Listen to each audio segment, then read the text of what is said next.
नमस्कार, आप देख रहे हैं CNBC आवाज और हम बजट के ठीक पहले बात कर रहे हैं नितिन गडकरी जी से ये समझने के लिए कि उनके जो मंत्रालय हैं हाईवेज और सरफेस ट्रांसपोर्ट के, उसमें किस प्रकार का काम आने वाले दिनों में हम देखेंगे।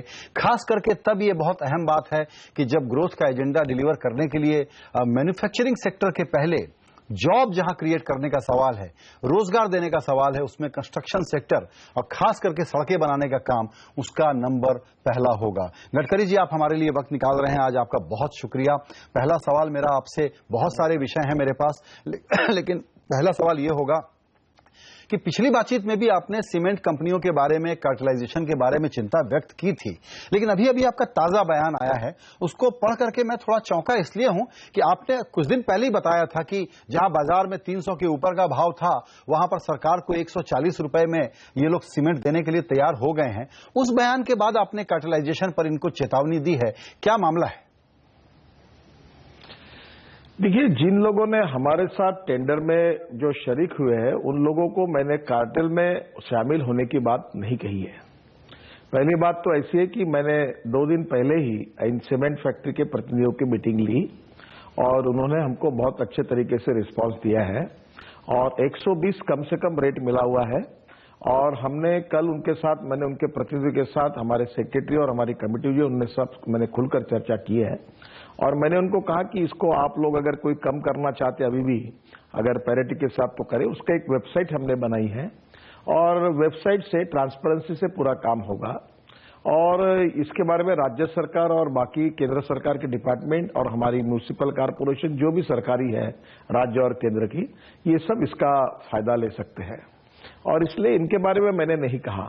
पर एक बात जरूर है कि सीमेंट के रेट को लगातार बढ़ाने की कोशिश कुछ लोग कर रहे हैं, तो बड़ी कंपनियां कर रही है और सरकार को इस पर गंभीरता से विचार करना होगा। आखिर सीमेंट की प्रोडक्शन कॉस्ट क्या है और प्रोडक्शन कॉस्ट के आधार पर वो एक रीजनेबल प्रॉफिटेबिलिटी जरूर ले। आज गरीब लोगों के लिए मकान बनाने की योजना भारत की सरकार बना रही है। हमने रोड सेक्टर में सीमेंट कंक्रीट के रोड है जिसको अब कंक्रीट रोड बनाने का तय किया है और ऐसे स्थिति में इस परिस्थिति का फायदा लेकर अगर कोई कीमत बढ़ाने की कोशिश करते हैं तो ये कार्टेल है और ये करना ठीक नहीं है, ये बात मैंने कही। जी, आपको थोड़ा सा बहुत साफगोई से बोलते हैं और आपने जनरली सीमेंट कंपनियों का जिक्र किया है। मुझे लगता है कि अब वक्त आ गया, जिस तरीके से ये सरकार साफ साफ बात करती है उसमें थोड़ा स्पेसिफिक बता भी दिया जाए कि ये कौन सी कंपनियां हैं। देखिए, मैं उन कंपनियों का नाम नहीं लेता। ये तो समझ लीजिए कि आज 350, 350 रुपए के भाव से सीमेंट बेचने वाले बाजार में कौन है, ये दुनिया को और लोगों को पता है और लोग इसमें समझ ले कि इस प्रकार का अगर वो व्यवसाय करेंगे कि कम प्रोडक्शन करके कार्टेल बनाकर अगर उसको वो बाजार भाव में कीमत बढ़ाकर बेचेंगे तो ये देश के लिए भी ठीक नहीं होगा, उनके लिए भी ठीक नहीं होगा। क्योंकि हमारी भावनाएं, देखो, मैंने कंक्रीट रोड बनाने का जब निर्णय किया तब बिटुमिन इंपोर्ट होता है, हमारा सीमेंट देश में तैयार होता है।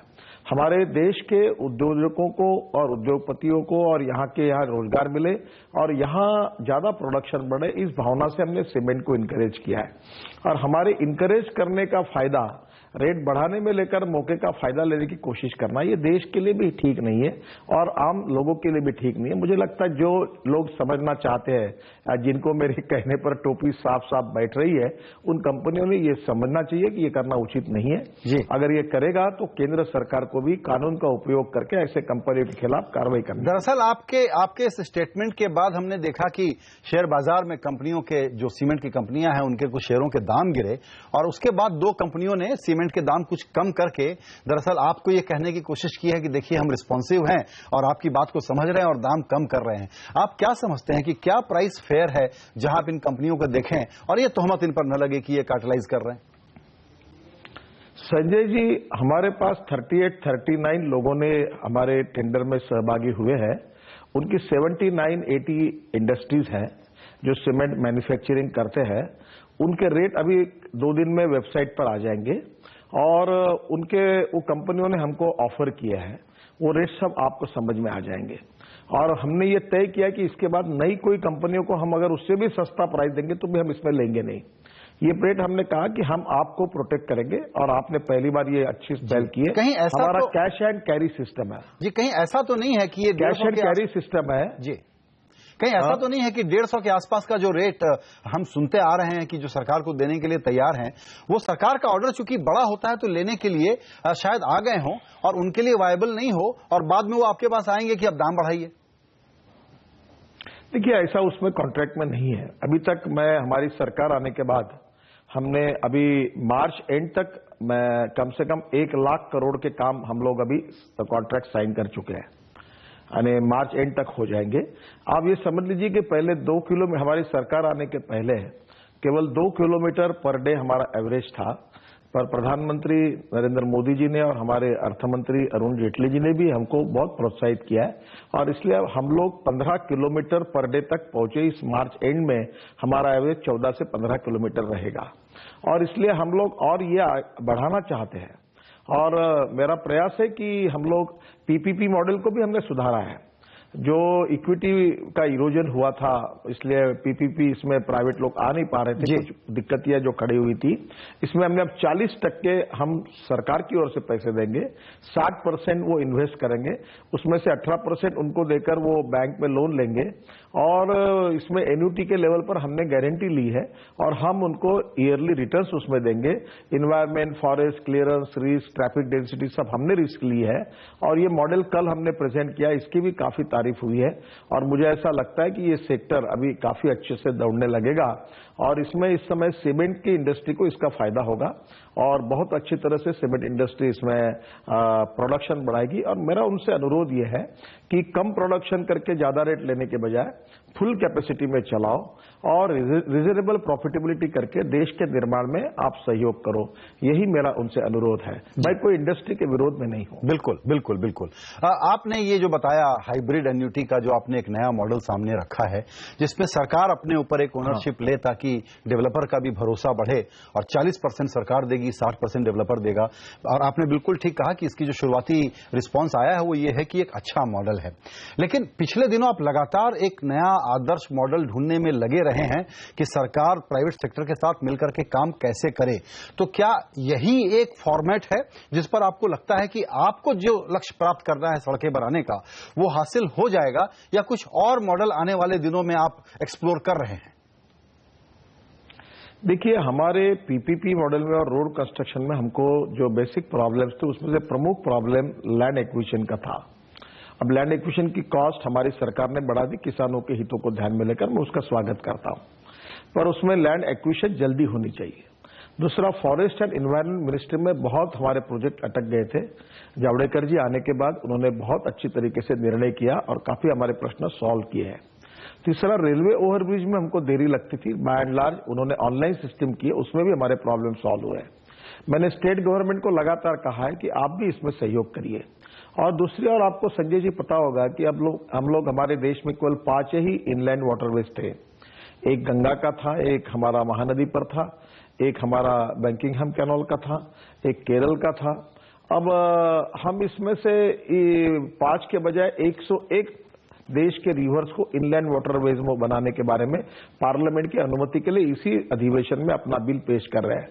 और इसके कारण हमने ये कहा, मैंने बहुत से राज्यों के मुख्यमंत्री को रिक्वेस्ट की है कि आपके राज्य में हम इनलैंड वाटरवेज बना रहे हैं तो वहां जैसे एयरपोर्ट है वैसे वाटरपोर्ट बना रहे हैं आपके नदियों के बाजू में, और उसमें हम लोग मल्टी मोडल ट्रांसपोर्ट हब करेंगे। रोड, रेलवे, पानी और एविएशन तीनों को जोड़ने वाले ऐसे multi modal hub, transport hub बनेंगे। तो हमने उनको कहा कि आपके यहाँ जो रोड हम बना रहे हैं तो जो हम लोग ड्रेजिंग करेंगे वही सैंड आप हमको रोड बनाने के लिए दीजिए फ्री ऑफ चार्ज, ताकि आपके राज्यों में हम ज्यादा रोड बना सकेंगे। तो हमने इसको इंटीग्रेट करने की भी कोशिश की है और स्टेट की भी हमको इसमें अच्छे सहयोग मिलेगा और हम लोग बहुत गति से ये हाईवे का काम कर सकेंगे। जी, लेकिन एक सवाल थोड़ा सा पीछे लेके चलना चाहूंगा। आपने अभी बताया कि 2-3 किलोमीटर का एवरेज गिर गया था और अभी आप मार्च तक 14-15 किलोमीटर तक आप उसको ले आएंगे, यानी हम फरवरी के आखिरी में करीब करीब बात कर रहे हैं। आपका कहना है कि अगले महीने तक 14-15 किलोमीटर का रोड बनने का औसत हासिल हो जाएगा, तो फिर 30 किलोमीटर तक आप कब पहुंच जाएंगे? देखिए, मैंने मंत्री बनने के बाद आपको इंटरव्यू दिया था, तब भी मैंने कहा था कि मैं 2 साल के अंदर हम 30 किलोमीटर पर डे के एवरेज पर जाना चाहते हैं, ये हमारा टारगेट रहेगा। और मैं संजय जी आपको विश्वास के साथ बताना चाहता हूं कि अभी 1 साल पूरा होने के पहले ही, और हम लोग आज जब 14-15 तक आए हैं, तो निश्चित रूप से अगले साल का जो मार्च आएगा उसको एंड होने के पहले हम निश्चित रूप से 30 किलोमीटर तक पहुंचेंगे।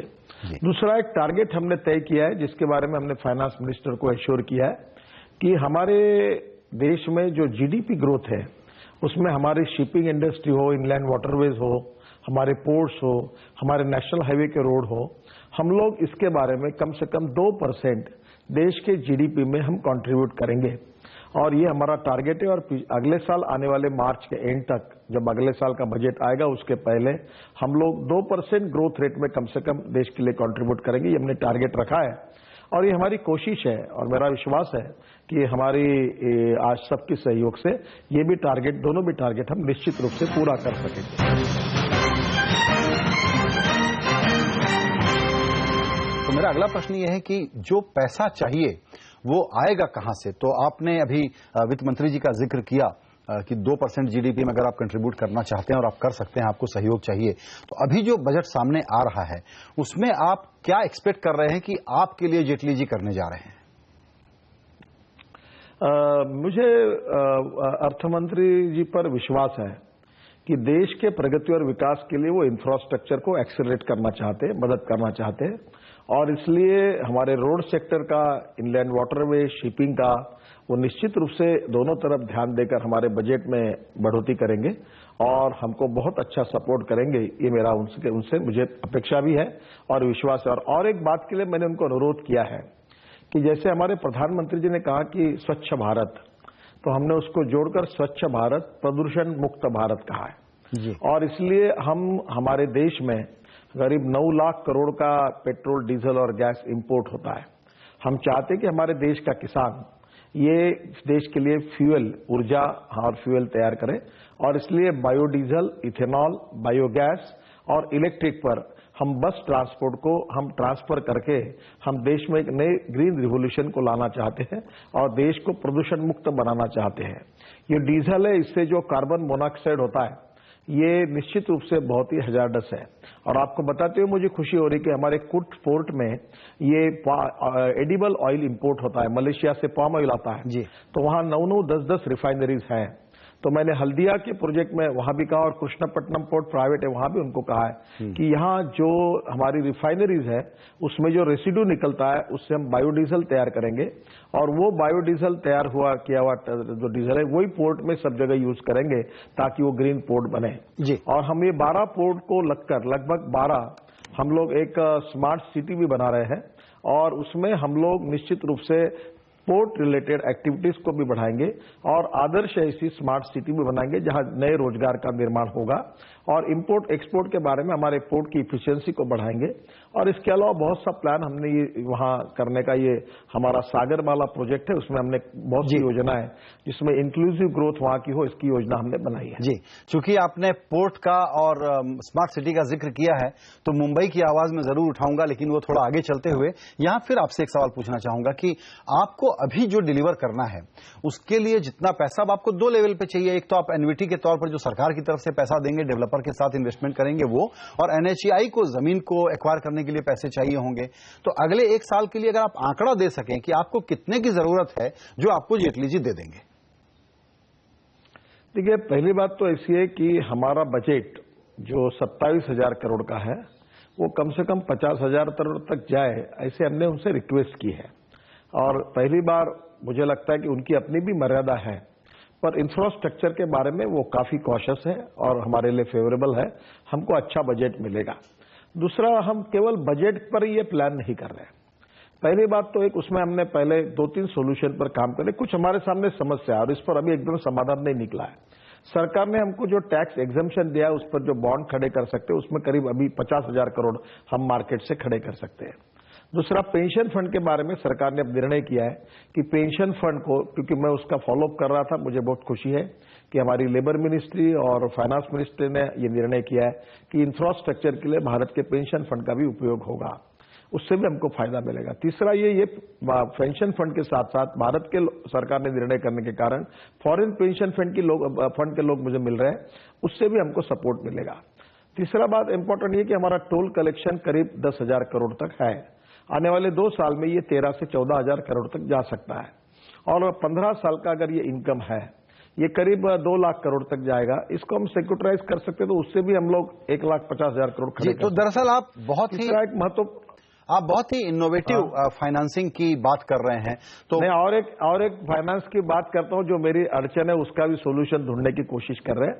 आपको पता है कि डॉलर में इंटरेस्ट रेट कम है, और हमारे जो 12 पोर्ट है और हमारी शिपिंग कारपोरेशन इंडिया जो कंपनी है, तो ये सब मिलाकर हम कम से कम 5,000 करोड़ डॉलर का इनकम करते हैं।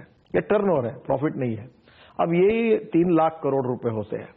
तो हम लोग ये सोच रहे हैं कि क्या ये 3 लाख करोड़ रुपए जो डॉलर में हमको मिलते हैं, इसमें हम बैंकों में इस प्रकार से अरेंजमेंट करेंगे कि हमको हेजिंग करने की जरूरत ना पड़े, और उसके कारण हमको केवल हेजिंग न करते हुए इंटरनेशनल डॉलर के रेट में 2-2.25% तक अगर होंगे, तो ये हम ऐसा मैकेनिज्म तैयार करेंगे कि पोर्ट साइड शिपिंग के लिए, हमारे इनलैंड वाटरवेज के लिए, पोर्ट्स के लिए और रोड के लिए पैसा यूज करेंगे, और इस इनकम को डॉलर में होने के कारण इसको रुपीज में करने का एक मैकेनिज्म हम डिपार्टमेंट में तैयार करेंगे, और उसके द्वारा ये पैसा अगर वापस करेंगे तो यहां भी हमको बड़ा पैसा मिल सकता है। इसके अलावा बहुत से ऐसे देश हैं जो अभी आपको पता है कि 100% एफडीआई इंफ्रास्ट्रक्चर में अलाउ है। बहुत से लोग ऐसे देश है कि जिनके पेंशन फंड है, इंश्योरेंस फंड्स है, वो भी हमारे साथ इंफ्रास्ट्रक्चर में आना चाहते हैं, और हम लोग निश्चित रूप से उनका भी स्वागत करेंगे जी। और ये सब करके मुझे लगता है कि हमको पैसे की कमी नहीं है। और ये जो 40% मॉडल में मैं आपको बता रहा हूं, जैसे हम प्रोजेक्ट पूरा करेंगे तो 40% हम देंगे और 60% वो लेंगे, और हमको उनको हर साल एन्युटी देनी है, समझो 12-15 साल देनी है, और 15 साल का अगर टोल होगा तो उसका हम नेट वैल्यू निकालकर उसको अगर सिक्योरिटाइज कर लेंगे तो प्रोजेक्ट टू प्रोजेक्ट वो भी पैसा हमको मिल सकता है, जो हम तुरंत बैंक से लेकर हम वो भी काम कर सकते हैं। इसलिए इनोवेशन और इसमें फाइनेंस को खड़ा करना, फाइनेंस की में कैपिटल कॉस्ट जो है, इंटरेस्ट कॉस्ट कम करना, land acquisition, forest environment clearance, railway clearances smoothly online करके फास्ट ट्रैक पर करना, और उसके साथ डीपीआर बनाने में भी हमने एक एडवांस में काम किया है कि रोड सेक्टर में जो प्रॉब्लम आते हैं कि ये सब में डिले होता है जी। तो हमने पीएमसी 1 और पीएमसी 2 ऐसा पार्ट में खोला है। पीएमसी 1 में हम land acquisition, forest environment clearance, railway overbridge clearance, utility shifting, ये छोटे छोटे काम सब कर लेंगे, और पीएमसी 2 जब होगी, जब हम वर्क ऑर्डर दे देंगे तो वो बाद में सुपरविजन करने का काम करेंगे। तो हम लोग डिले जहां जहां हो रहा है वो सब प्रॉब्लम्स को हटा रहे हैं, तो इसके कारण हम रोड सेक्टर में गति ला पाएंगे। और हम लोगों को विश्वास है कि मैंने अपने यहाँ एक स्लोगन लिख के रखा है अमेरिकन प्रेसिडेंट जॉन केनेडी का, और मैं बहुत बार लोगों को बताता हूं कि American roads are not good because America is rich, but America is rich because American roads are good. ये जॉन केनेडी का वाक्य बहुत बढ़िया। तो मैं लोगों को कहता हूं कि रोड से प्रॉस्पेरिटी आती है जी। तो मुझे विश्वास है कि ये हम निश्चित कर पाएंगे। ये बताएं कि और पैसा उठाने के लिए एक चर्चा और हम लोग सुन रहे हैं कि बजट में सेस आ सकता है आपके लिए खास तौर पर। नहीं, वैसे तो सेस जो पेट्रोल का, डीजल पर जो सेस है, आपको याद होगा वाजपेयी जी जब प्रधानमंत्री थे तब ये प्रधानमंत्री ग्राम सड़क योजना और राष्ट्रीय महामार्ग की योजना, ये दोनों योजना बनाने का सौभाग्य मुझे मिला था। तब मैं महाराष्ट्र में मंत्री था। तब ये पैसा कहां से आएगा, तभी उस समय ही उस सुझाने वालों में से मैं भी एक था कि पेट्रोल डीजल पर एक छोटा सा सेस लगाए और वो पैसा इंफ्रास्ट्रक्चर। अभी कोई नया सेस आप रिकमेंड कर रहे हैं? नहीं, ये तो फाइनेंस मिनिस्टर को तय करना है, पर अभी उन्होंने बीच में थोड़ा सा टैक्स में जो सेस मिलाया है वो भी हमको डाइवर्ट करके देंगे, ऐसा मेरा विश्वास है। तो मैं आपकी बात का ये भाष्य निकालूं कि तय तो फाइनेंस मिनिस्टर को करना है, लेकिन आपकी इच्छा या रिकमेंडेशन जो बोलिए वो किसी प्रकार से और एक पैसा पब्लिक से उठाने के लिए आपने कुछ रिकमेंडेशन दिए हैं, सेस है उसमें? देखिए, पहली बात तो ऐसी है कि सेस लगाए या नहीं लगाएंगे ये तो स्वाभाविक रूप से फाइनेंस मिनिस्टर का अधिकार है, पर अभी जो वर्तमान सेस में जो पेट्रोल डीजल पर लीटर का जो मिल रहा है, जिसको रेलवे को हिस्सा मिलता है, हमको भी मिलता है, और मुझे लगता है कि ये ऑलरेडी है, चालू है। पर इसके अलावा अभी हमने एक नॉर्थ ईस्ट के लिए कारपोरेशन खोली है।